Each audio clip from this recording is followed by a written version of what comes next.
大家好，这里是 Jeffrey Tech。苹果公司近期与一项长达5年的集体诉讼达成了初步和解，和解金额高达9500万美元。这项诉讼起因于用户指控苹果的语音助手 Siri 在没有告知用户的情况下录音，并将这些录音共享给广告商等第三方。根据和解方案，2014年9月到2024年底，在美国使用 Siri 的苹果设备的所有用户均可申请索赔，但每台设备的赔偿金额最高为20美元，具体数额将取决于申请索赔的设备数量。法院预计，仅有3%至5%的符合条件的消费者会提出索赔。苹果将在45天内建立索赔网站，用户需声明 Siri 曾无意间激活并录下私人对话，且每位用户最多可申请5台设备。看到这些关键词，不禁令人愤慨。苹果公司一贯宣称重视用户隐私安全，强调隐私与人权的紧密关系，如今却在这起事件中背离了承诺。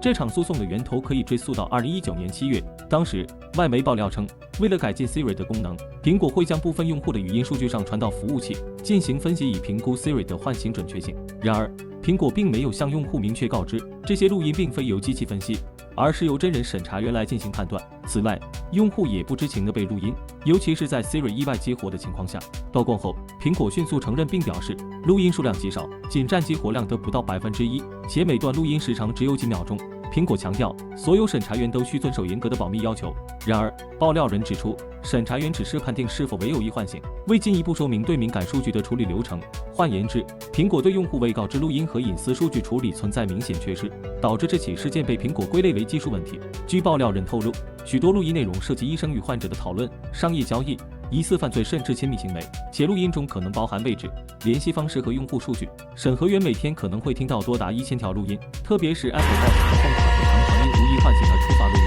Apple Watch 在检测到台手动作后便会自动记录 Siri， 无需 Hey Siri 关键词，也没有像 iPhone 上的语音响应，直接进入对话模式。这一功能至今依然存在，且容易被激活。爆料人指出，这意味着 Apple Watch 可能会录下30秒的对话，甚至可能涉及病历记录、毒品交易或卧室里的私密谈话。由于这些设备都搭载了 Siri， 所有此类设备的用户均在此次集体诉讼的赔偿范围内。2018年的剑桥分析事件引发了公众对大科技公司数据隐私问题的担忧。2019年，不仅苹果、亚马逊的 Alexa 和谷歌的 Google Assistant 也被爆出类似的问题。然而，只有苹果未给用户提供选择不参与人工审核录音的权利，用户要么禁用 Siri， 要么就有可能被无意间录音。随着事态升级，苹果宣布暂停全球范围内的 Siri 人工审核，终止与第三方承包商的合作，改为内部团队处理录音数据，并开始审查现有流程。苹果还增加了一个选项，允许用户选择是否同意将语音数据用于服务改进。此外，苹果发布了道歉声明，承认未能完全履行承诺，并对此深感抱歉。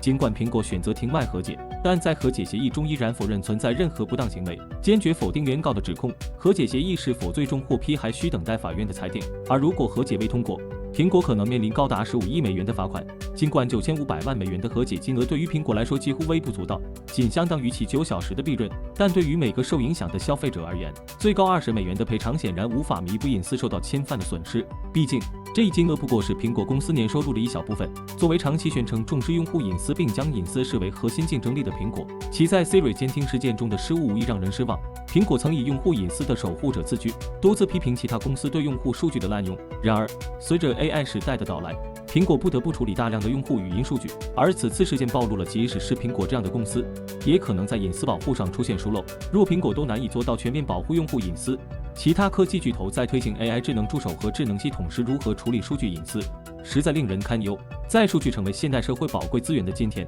用户的个人信息似乎已变成了不具名的公共资源，任由大公司滥用。以上就是本期视频的全部内容了，大家如何看待隐私泄露问题？欢迎和我们交流互动。想了解更多数码资讯，记得关注我们的频道。我们下期再见。